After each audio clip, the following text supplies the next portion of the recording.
Dari circle-nya Mbak Anggi sendiri ini gimana pada saat Mbak Anggi memutuskan untuk berhijab? Apakah mereka mendukung ataukah mereka, lu ngapain sih lu berhijab? Kan ya kita tahu lah circle-nya seperti apa gitu kan. Circle lama aku ya. Aku nggak bilang itu circle lama aku sih. Aku masih menganggap mereka temanku karena mereka banyak menemaniku di saat susah dan senang gitu kan. Jadi sampai sekarang pun aku kayak gini, aku nggak mau ngejauhin mereka. Tapi itu kayak ke filter otomatis sih mas. Aku jadi punya circle baru. Tapi kalau dari circle yang lama ya kayak gitu, ngapain sih lo gitu? Ya ampun, Uhti. Ada ya begitu ya? Ada yang begitu ya? Ada dong, kan maksudnya mereka kerja di dunia entertain dan ngelihat ngapain sih lo Uhti yang kayak bercandain yang kayak Uhti banget nih, jadi Uhti nih gitu. Tapi aku pikir karena mungkin mereka belum merasakan berkeluarga, mereka masih free, masih bebas, kan beda ya mas. Aku sih ngerasainnya gitu. Kalau dari teman-teman aku yang sekarang nih, yang udah pada berkeluarga, udah banyak yang hijrah juga, ya mereka anggapnya biasa. Tapi kalau dari teman-teman aku yang masih free, masih bebas berkeliaran kemana-mana, mereka pasti anggapnya lo ngapain sih? Terus kamu nanggepinnya gimana ke mereka? Aku nanggepinnya ya udahlah, apaan? Ya, aku kan orangnya cuek santai. Ya udah sih, kenapa sih lo gitu? Lo yakin lo? Ya udah sih lah, tagihan ntar aku kayak gitu. Oke. Tapi mereka sampai sekarang kayak ngajak-ngajakin kamu nggak? Yuk kita ini yuk kita kesini yuk. Oh mereka ngerti sih. Jadi ada beberapa tempat live music yang bukan ngebolehin, yang kayak banyak orang berhijab boleh ke situ gitu. Live music yang nggak ada alkoholnya kan banyak. Sering ngajakin ke situ, ayo ke situ kan lu boleh kok gitu. Ngertiin banget. Nah, kamu ngerasa nggak sih semakin dewasa umur kita, itu circle pertemanan kan makin lama makin mengecil gitu kan? Ngerasa banget sih sekarang. Iya kan, kayak kita tuh jadi lebih selektif aja, bukan kita nggak mau berteman sama mereka, cuman kayak ya kita punya kesibukan lain. Yang aku bilang ke filter sendiri sih. Ke filter sendiri itu tadi kan. Jadi seberapa kamu mengalami apa ya, pengikisan pertemanan? Lebih dari 50% kah? Yes. Oh ya? Ya. Banyak dan juga. Aku kayak jadi lebih tahu mana yang teman, mana yang enggak. Karena tahu sendiri lah, dunia entertain tuh kejam. Jahat. Serius, kejam banget. Yang kayak deketin karena butuh job doang atau segala macam, atau aku lagi ada kontroversi, dia pansos segala macam kayak gitu kan.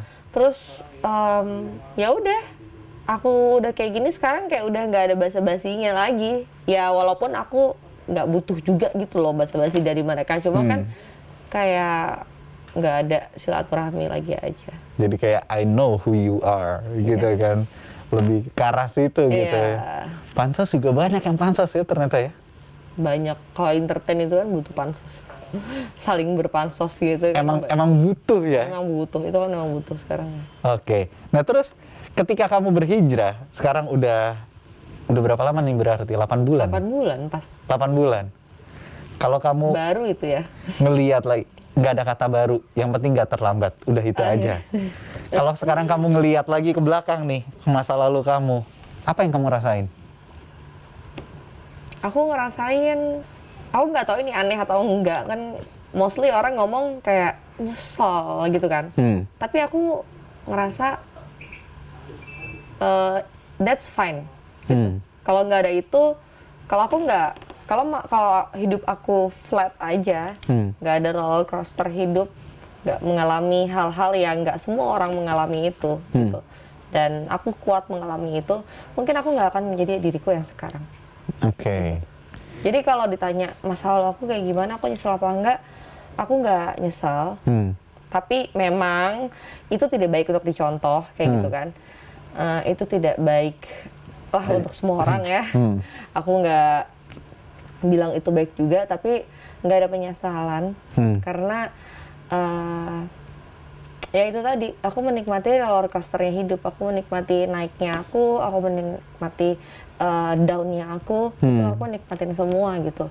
Dan aku proud sama diri aku sendiri yang bisa melalui itu semua.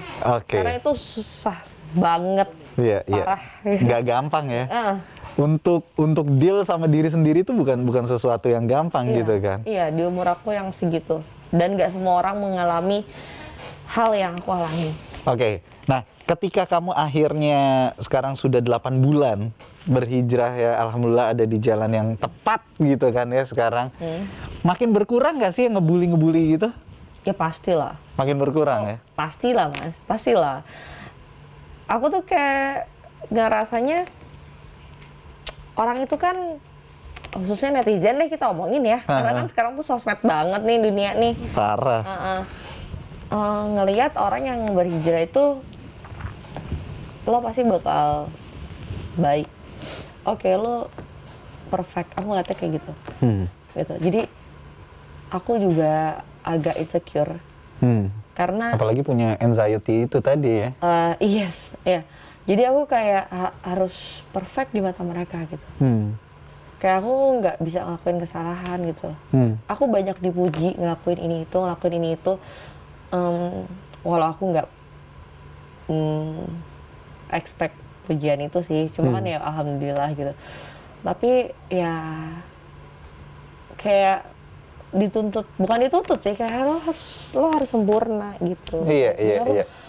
Aku tuh kayak pengen bilang aku masih aku yang dulu dengan versi lebih baik gitu. Nggak harus aku kayak sempurna atau gimana kayak gitu kan. Ini cukup menarik juga nih ngobrol-ngobrol sama Mbak Anggita Sari saat ini ya, karena perjalanan hidupnya tuh cukup wow untuk dikulik gitu kan.